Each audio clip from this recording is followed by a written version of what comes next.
Welcome back. In the last episode, we proved that chaotic events naturally build this shape, the normal distribution. Today, we use this 3D mountain as a weapon to separate truth from pure coincidence. This is hypothesis testing.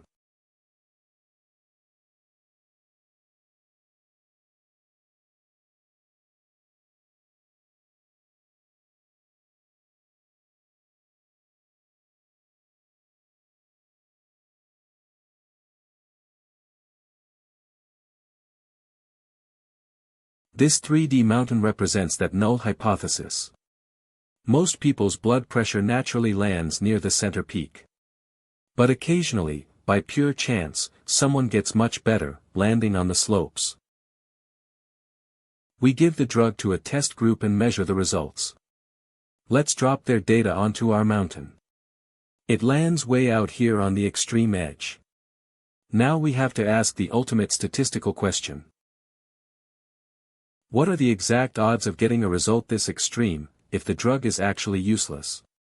To find out, we slice the mountain at our data point.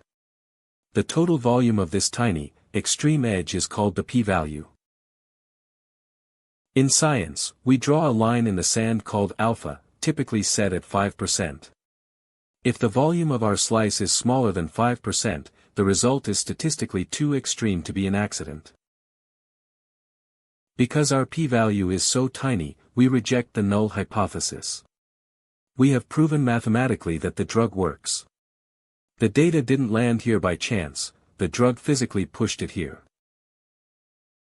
But be careful. Sometimes, a 1 in a million coincidence actually happens, leading to a false positive. Next time, we will dive into type 1 and type 2 errors, and how to avoid being fooled by your own data. Thanks for watching.